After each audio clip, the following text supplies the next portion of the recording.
They say marriage is about comfort, and maybe that was the problem. My name is Emily. I'm 33, married to a man I respect and admire, Nathan. We've been together almost 9 years, and by all accounts, we were the kind of couple people envied. No shouting matches, no cheating scandals, just Sunday brunches, mortgage payments, and Netflix marathons. We got along. We laughed. We shared plans. The sex was, well, it was fine.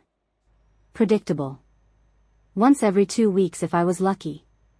And always with the lights off. Nathan never said I wasn't attractive, but he also stopped noticing me. You know the way a man used to look at you like you were dessert? That faded slowly. Maybe it started when I gained weight after turning 30. Not a ton, just enough to make my jeans fit tighter, my bras strain more, and my confidence sink lower. But I still had my curves, soft waist, wide hips, full breasts. I knew I was still beautiful. I just wasn't sure anyone else did. Then came Ryan. It happened on an ordinary Wednesday. I was picking up coffee at the place near my office.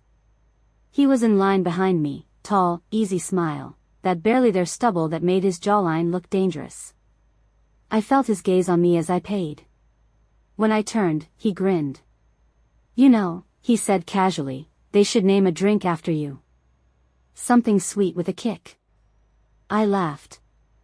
I shouldn't have. But it had been a long time since someone looked at me like that. I'm married, I said. I wasn't wearing my ring that day. It had started to feel tight, so I left it on the nightstand. Funny, right? He lifted his hands. Just saying. You're kind of unforgettable. That's all. I thought that would be it.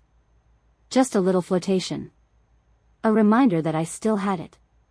But he showed up again. And again. Same cafe. Same time. He never pushed. Just small talk. A compliment here, a joke there. Until one day he said, I know this is bold, but, would you ever have coffee with me? Just coffee. I promise not to fall in love with you. I should have said no. I wanted to. But something in me, it ached to be seen. And Ryan saw me. Not just my body, but the way I bit my lip when I was nervous, the way I tucked my hair when I was thinking. He noticed. Just coffee, I said. And just like that, the first thread of my careful life began to loosen. I told myself it was innocent. We met on a rainy afternoon. The cafe was crowded, full of the hum of conversations and clinking cups. Ryan had already grabbed a table in the corner, one with a view of the window streaked with soft trails of water. When I arrived, he stood, smiling like this was a real date. I didn't think you'd come, he said, motioning to the chair across from him. Neither did I admitted. We talked for almost an hour. Nothing dramatic, just books, music, small memories that didn't involve spouses or expectations. I felt light, unburdened. For the first time in months, maybe years, I wasn't just someone's wife, someone's project manager, someone's dependable go-to. I was just me. And I liked the way Ryan looked at me like me was enough. He didn't touch me that day. But the air between us was warm. It tingled. A week later, he asked again. Another coffee. Then lunch. Then a walk. Always safe. Always public. And yet, never just those things. Then came the compliment. The one that knocked the breath from my chest. I've never been with a woman like you before, he said, his voice low as we stood outside the cafe one cool afternoon. I blinked. Like me? He nodded, his eyes flicking down for a heartbeat. Curvy. Confident. Real. You don't know how sexy that is. I've always wondered what it'd be like, but I didn't think I'd meet someone who made me want it so badly. I felt heat rise to my cheeks. My body, once something I hid under loose sweaters and layers, suddenly felt powerful. Magnetic. I laughed, nervous. You're full of lines, aren't you? No, he said, more serious now. I mean it. You walk into a room and it's like. I cut him off. I should go. My husband's waiting. He stepped back. Of course. I'm sorry. I'll see you around. I nodded. But I didn't sleep well that night. I avoided the cafe for 2 days. Took a different route to work. Made coffee at home. But by Friday, I caved. Something pulled me there, not Ryan, I told myself, but the routine. The familiarity. But he was there, like he knew I'd return. He didn't speak right away. Just stood beside me in line, quiet, like a held breath. When we sat, he looked different. Less flirtatious. More thoughtful. I'm not trying to ruin your life, he said softly. But I can't help how I feel. And I don't think you can either. That was the moment it shifted. There was no witty comeback, no clever evasion. I just stared at him, my heart pounding in my throat. We didn't kiss that day. We didn't even touch. But we made a plan. Sunday, he said. There's a hotel by the lake. Just coffee. In private. I nodded. And when Sunday came, I went. I stood in front of the mirror in the hotel bathroom before meeting him. I looked at my reflection, not trying to make myself thinner or younger, just more wanted. A soft wrap dress that hugged my hips, a red tint on my lips, and nothing underneath. I don't know what shocked me more, that I wore it, or how right it felt. When I knocked, Ryan opened the door like he'd been waiting his whole life. Wow, he whispered, taking me in. I didn't say a word. I stepped past him. The room was quiet. Dim music played low from the speaker in the corner, some slow, jazz-like rhythm that filled the space without pressing on it. And then we were standing close, so close I could smell the heat of his cologne, feel the way the air changed when his hands hovered near my waist.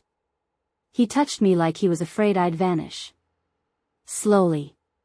Reverently. When he kissed me, I forgot where I was. I forgot who I was. The kiss turned into more, soft gasps, sheets pulled loose, skin pressed to skin. I wasn't the girl who worried about her belly when she laid down, or who adjusted the lights so no one saw too much. I was pure want, pure sensation. It wasn't rushed. It wasn't fumbling. It was worship. He whispered things as he moved, about my skin, my curves, my sounds. He said I was addictive. He said he'd thought about this every night since we met. And when I came undone beneath him, it wasn't with shame, it was with fire. Afterward, we laid tangled in the sheets, limbs lazy, breath slowing. He brushed my hair off my shoulder and kissed the bare space where no wedding band had rested in weeks. You're even more than I imagined, he murmured. I didn't feel guilt. Not yet. Just something dangerously close to joy. When I got home that night, Nathan was watching a documentary. He barely glanced up as I walked in. Hey, Em. You eat already? I nodded. My voice caught in my throat. He didn't notice. He rarely did anymore. I showered and climbed into bed beside him, still damp, still tasting salt on my lips that didn't come from our shared life. I stared at the ceiling for a long time, then closed my eyes and thought of Ryan. I told myself it would never happen again. I repeated it like a prayer. But by Wednesday, I was checking my phone every hour. By Friday, I was back in his arms. Something shifted after that first time. A door opened, and I walked through it without looking back. Not because I stopped loving Nathan, but because I realized how long I'd been starving. And with Ryan, I was fed. The guilt didn't come in waves. It came in whispers, in moments. Like the smell of Nathan's cologne as he kissed my forehead goodnight, or the way he brought me tea on Saturday morning without asking. But the fire Ryan lit in me burned louder than the guilt did. We started meeting once a week. Sometimes in that hotel by the lake, sometimes in the back of his SUV parked behind his office, sometimes in places so absurdly public they made my blood roar in my ears. He always touched me like it was the first time. Always whispered how he couldn't get enough of me. I started dressing differently, tighter tops, lower necklines, dresses that made me feel decadent. Nathan noticed the change, but not the reason. "You look nice," he said one evening as I walked past him, heading out to meet a friend. "Going somewhere special?" "Just drinks with the girls," I lied, smiling over my shoulder. He nodded absently, already halfway into his laptop. And just like that, I slipped further into the shadows of two lives. The thrill wasn't just in the sex. It was in the chase. The deception. The quiet, sinful knowledge that I was doing something wrong, and getting away with it. Ryan never brought up feelings or futures. He knew what this was. And maybe that's what made it easier. But something inside me began to stir, a quiet ache, not for love, but for more. More of this version of me. The one who laughed louder, kissed harder, moved with purpose and hunger. The one who felt seen, devoured, and remembered. Sometimes, lying next to Nathan, I'd stare at the ceiling and imagine what would happen if I told him. If I said, "You don't see me anymore. But someone else does." I never said it, of course. I just tucked the thought away, like I did the lace lingerie I now wore beneath my clothes. I had become good at hiding things. Too good. And then one day, Ryan didn't text. Not that morning. Not that night. Not the next day. I told myself I didn't care. But the silence buzzed inside me like a live wire. Had it ended? Was that it? Had he moved on to someone else, someone thinner, freer, younger? The panic caught me off guard. Because I missed the woman I was when I was with him. "We need talk." 3 words. No punctuation. No heart emoji. Not even his usual winking face. Just cold, flat text. I stared at the screen, rereading it over and over. My first thought wasn't panic, it was anger. After all the time, the fire, the secrets I'd swallowed for him, that's what I got. 3 words. I waited 30 minutes to reply. Then, when? His answer came instantly. "Tonight. Same hotel. 8. I spent the day in a fog. Work emails blurred together, coworkers' voices sounded underwater. Nathan texted to say he'd be late, client dinner. I should have felt relief. Instead, all I felt was dread. By 7:30, I was in front of the mirror again, brushing out my hair like it mattered. I chose a black slip dress. No bra. Lipstick darker than usual. A costume for a role I was no longer sure how to play. When I arrived, Ryan was already in the room. He stood by the window, arms crossed, looking out at the lights blinking across the lake. He didn't turn around right away. "Hey," I said, closing the door behind me. "Emily." Just my name. No smile. No kiss. He finally turned. And something in his face told me, this wasn't just a mood. "You've changed," he said quietly. I blinked. "What do you mean?" "Since the beginning. You were hungry. Alive. Untouchable. Now you're just..." He paused. I didn't like where this was going. "You're falling in love with it. With us. With this." I tried to laugh it off. "You say that like it's a bad thing." "It is," he said. "For me." The words stung more than I expected. "So what, Ryan? You wanted me fiery, curvy, aching, but only if I stayed unattached? You don't want me to need this?" "Exactly," he said, too fast. Silence thickened between us. He stepped closer then, not touching, just standing in front of me. "I never wanted to be the guy who ruins someone's life. And I see it happening in your eyes. You're losing control." I swallowed. My hands curled into fists at my sides. Maybe I wanted to lose control, I said. Maybe control wasn't working for me. He looked at me for a long time. Then he kissed my forehead. You're incredible, Emily. But I think you need to decide what you really want. Because I'm not here to be your escape forever. Then he left. Just walked past me, out the door.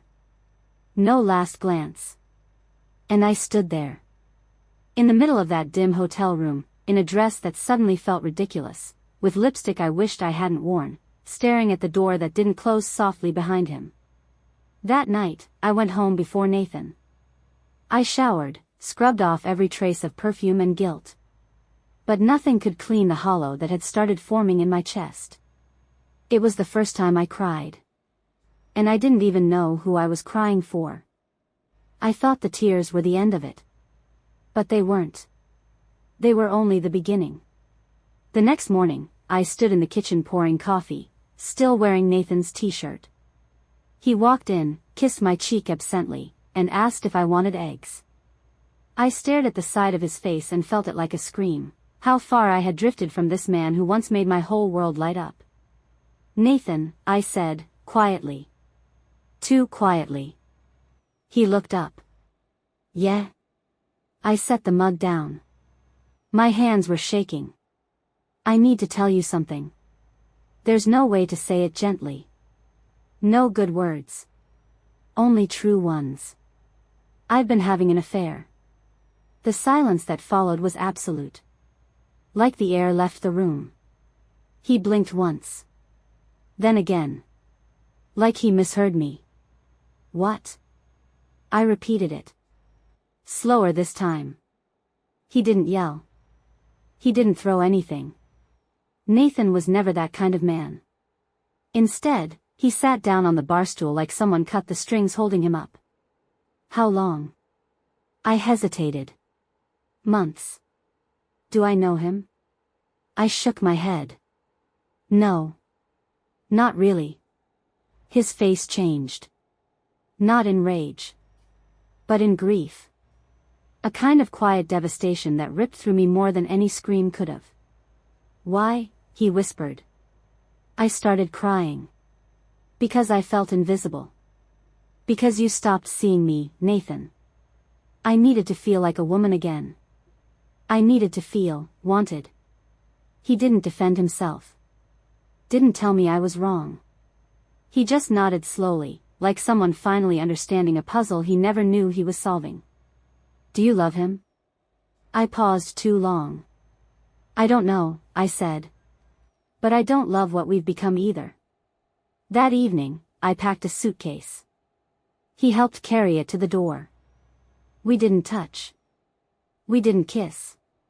But as I stood on the porch, about to walk into a world I didn't recognize, Nathan said something I'll never forget. I should have seen you fading. I just thought you'd stay no matter what. I turned back to him. So did I. I didn't go to Ryan. I got in my car, drove for an hour, parked at the edge of the city, and sat there, staring out at the skyline until the sun came up. There was no plan. No one waiting.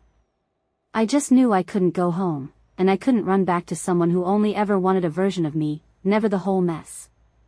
By Monday, I signed a 3-month lease on a furnished apartment above a bakery on Juniper Lane. The place was small, too warm, and smelled faintly of sugar and burnt toast. But it was mine. The first space in nearly a decade that didn't hold memories of anyone else. Ryan texted. Called. Left a voicemail. I didn't mean to disappear. I freaked out. I didn't think you'd actually leave him. I didn't respond. Because in those first nights alone, something unexpected happened. I breathed. No one to lie to. No roles to play. Just quiet. And in the quiet, I started to feel something like myself again. Not the woman Nathan forgot. Not the secret lover Ryan worshipped. Just Emily. Alone. Hungry. Healing. I found a therapist. I bought fresh sheets. I started going on evening walks with no destination, just to feel the wind on my skin. I ate dinner at the counter and read books I hadn't touched in years. Ryan kept texting. One night, he showed up at the bakery below my apartment. I saw him through the window, same crooked smile, hands in his jacket pockets, like he expected me to melt. I didn't go down. A week later, I got a letter from Nathan. It wasn't bitter. It wasn't pleading. It was just, honest. He told me he missed the sound of my laugh in the morning. That he found one of my earrings under the bed and sat with it for 20 minutes before realizing how long it had been since he'd really looked at me. That he didn't hate me. He hated that he didn't fight for me until it was too late. I cried when I read it. Not because I wanted to go back. But because it was the first time in months someone had spoken to all of me. Not my body. Not my shame. Me. And that night, I wrote back. Not to Ryan. Not to Nathan. But to myself. A letter that began, "Dear Emily, you did something unforgivable. And you are still worthy of love. They say endings are clean. But this one wasn't. It was messy, slow, human. And maybe that's okay. Because for the first time, I didn't need a man to feel seen. I just needed a mirror, and the courage to keep looking."